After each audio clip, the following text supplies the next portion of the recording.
मित्रांनो, शालिनी भक्तिसागरमध्ये तुमचे मनपूर्वक स्वागत आहे. जय श्री महाकाल. मित्रांनो, कसे आहात तुम्ही? नक्की कमेंट्स बॉक्समध्ये लिहा की आम्ही खूप मजेत आहे आणि तुमचा रोज दिवस खूप चांगला जावो ही महाकालेश्वरला मी प्रार्थना करते आणि आजच्या या व्हिडिओला सुरुवात करते. तर मित्रांनो, आज आपण या व्हिडिओच्या माध्यमाने जाणणार आहोत दर्श अमावस्या केव्हा सुरू होईल आणि केव्हा समाप्ती होईल आणि दर्श अमावस्याला आपल्याला कुठले कुठले उपाय करता येईल. तर अमावस्या म्हटलं म्हणजे अमावस्या ही चांगलीच असते, पण इतकं अमावस्या आणि पौर्णिमा प्रभावी शक्ती जास्त असते. जे आपण काम जे केलं आपण त्याचं दुप्पट फळ तर मिळतं, पण त्याचा प्रभाव दुप्पट पण असतो. तर प्रारंभ अमावस्या केव्हा होणार आहे? तर सन 2024 अमावस्या प्रारंभ बुधवारी 10 तारखेला 8:11 सुरू होईल. तर गुरुवारी 11 तारखेला 5:37 समाप्ती होईल. तर अशी ही अमावस्याची शुभ वेळ आहे. तर प्रारंभ केव्हा होईल आणि समाप्ती केव्हा होईल? तर बुधवारी आपल्याला काय काय कामं करायची आहेत. गुरुवार असल्यामुळे आपण गुरुवारी जाळे आळे घेऊ शकत नाही, पोचे लावू शकत नाही. तर आपल्याला हे काम मंगळवारी नाही तर बुधवारी पण केलं आपण तरी पण चालेल. पण जे काही उपाय आपल्याला नजर दोषाचे असतात ते आपल्याला अमावस्याच्याच दिवशी करायचे असतात, कारण अमावस्याच महत्त्वाची असते. पण आपल्याला अमावस्याच्या दिवशी जाळे आळे काढणे, घरं पुसणे, दरवाजाला लेपन करणं हे जरुरी कामं आहेत.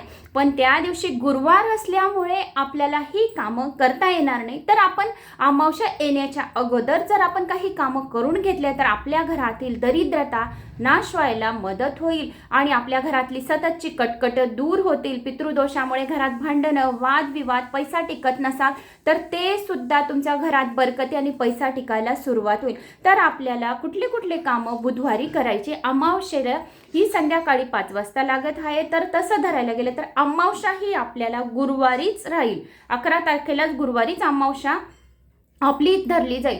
तर बुधवारी आपल्याला घरातील जे काही जाळे आळे असेल या घरात काही घाण असेल, काही आपण रिकामा सामान ठेवलेलं असेल, रिकामे काही वस्तू असतील, इलेक्ट्रिक वस्तू जर तुमच्या बंद पडलेल्या असतील तर घरातील या वस्तू तुम्हाला काढायच्या आहे की जेणेकरून घरातील सर्व कष्ट, दुःख, दारिद्र्य निघेल. घरात जर इलेक्ट्रिकल वस्तू बंद पडलेल्या असतात तर आपल्या कामात अडथळा येतो, आपल्या कामात यश येत नाही. म्हणून तुम्हाला घरातील ज्या इलेक्ट्रिकल वस्तू असतील ते काढायचे, रिकामे कपडे जे असतील ते काढायचे, देवाचे कपडे जर फाटले तुटलेले असतील तर ते सुद्धा तुम्हाला काढून टाकायचे बुधवारीच. कारण की गुरुवारी आपण व्यवस्थित स्वामींची पूजा करूया. या महालक्ष्मीचे उद्यापन ज्यांना करायचे आहे तर त्यांना सुद्धा लवकर वेळ मिळेल. तर तुम्हाला ही सर्व कामं बुधवारीच करायचे.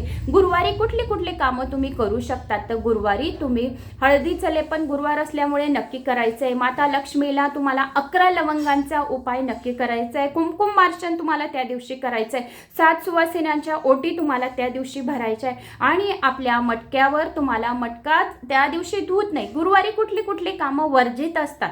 जर आपण अशी कामं गुरुवारी अमावस्याला तर केले तर चालतात, पण गुरुवार असल्यामुळे आपल्याला काही कामांना करू नाही शकत. तर गुरुवारी कुठले कुठले कामं नाही करायचे ते पण तुम्ही आता विषय निघालाय तर ऐकून घ्या.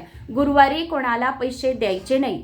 गुरुवारी मटका धुवायचा नाही. गुरुवारी पिवळे म्हणजेच केळं सुद्धा खात नाही. गुरुवारी कोणाला चण्याची डाळ आणि गूळ सुद्धा तुम्हाला दानमध्ये देता येणार नाही, कारण की काही वस्तू ज्या असतात तर त्या गुरुवारी करणं टाळायचे. गुरुवारी कोणी हळद मागायला येईल तर गुरुवारी तुम्हाला हळद द्यायची नाही.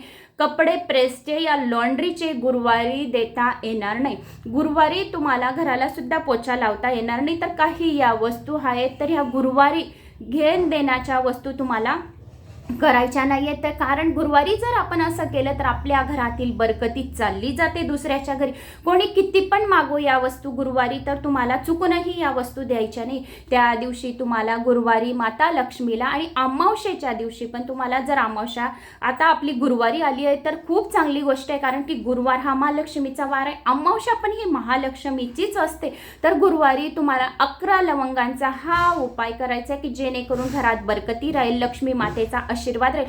तर एक फूलवाली लोंग घ्यायची, तर ती खंडित नको, पूर्ण फूल तिला दिसायला हवं.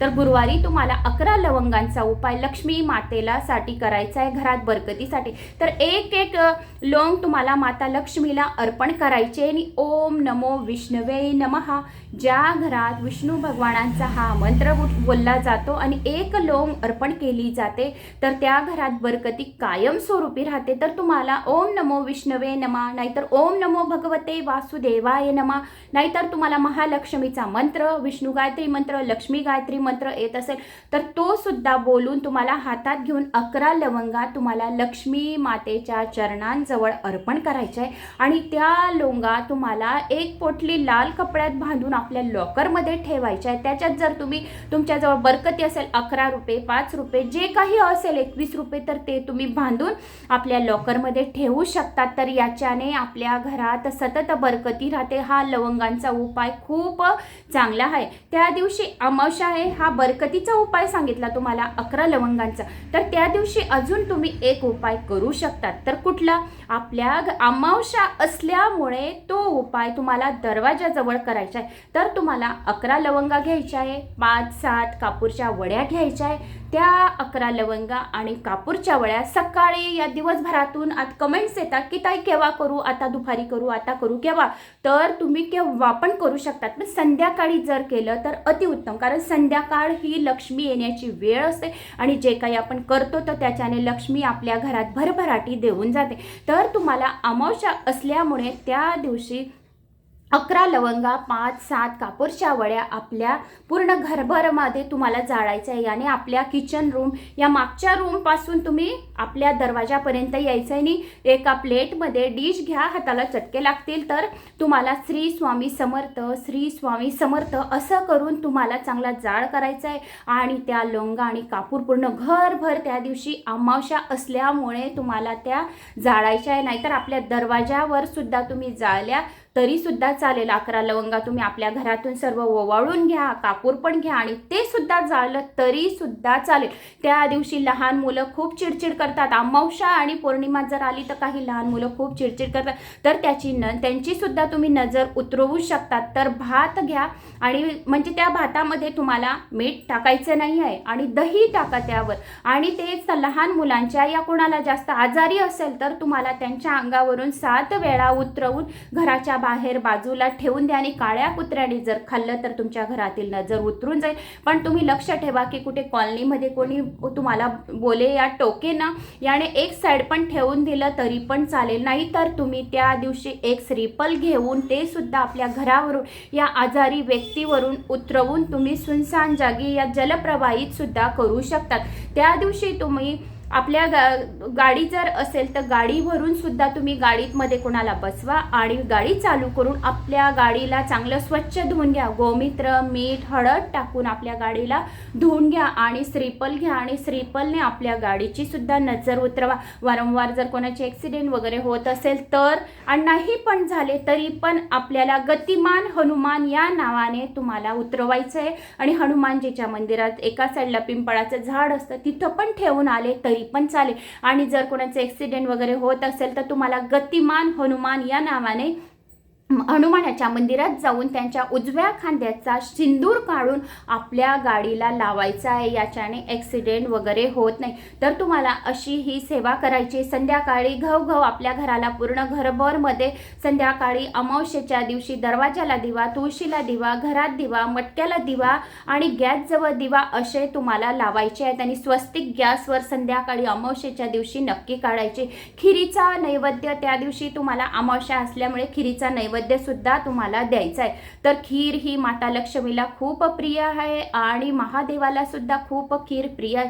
तर खिरीचाच नैवेद्य तुम्हाला त्या दिवशी द्यावा लागेल. खीर जर आपण घरात गोड पदार्थ जर अमावस्येच्या दिवशी या अधूनमधून आपण गुरुवार, शुक्रवार, मंगळवार कुठल्या पण वार हप्त्यामधून 7 दिवस आता 7 दिवस मधून आपल्या घरात 7 दिवसात एक दिवस असा पाहिजे की गोड पदार्थ घरात शिजलं पाहिजे. कारण की घरात जर गोड पदार्थ आपण बनवतो आणि ते देवाला नैवेद्य देतो, याच्याने माता लक्ष्मी खूप प्रसन्न होते आणि घरात कटकटी सुद्धा नाही होत. म्हणून गोड पदार्थ अधूनमधून बनवून देवाला नैवेद्य देत राहायचं. याच्याने सुद्धा घर मन प्रसन्न राहतं. तर या दिवशी तुम्ही अमावस्येच्या दिवशी कालभैरव अष्टक 11 वेळा नक्की म्हणायचे. कालभैरव अष्टक जर आपण 11 वेळा म्हटलं तर आपल्या घरातील काल, पितृदोष, नजरदोष, वास्तुदोष यापासून आपल्याला मुक्तता मिळते आणि घरात आपलं वातावरण प्रसन्न राहतं. तर तुम्हाला ह्या राहिल्या गुरुवारी अमावस्येच्या दिवशी कुठल्या कुठल्या सेवा आणि तुम्हाला कालभैरव अष्टक आणि शिव अष्टक असे तुम्हाला म्हणायचे. तर मित्रांनो, ही राहिली अमावस्याची संपूर्ण माहिती. तर मला अशी आशा आहे की तुम्हाला माझा हा व्हिडिओ आवडला असेल. आवडला तर एक लाईक, चॅनलला सबस्क्राईब करा आणि जास्तीत जास्त जणांना शेअर करा. कमेंट्स बॉक्समध्ये जय श्री महाकाल नक्की लिहा.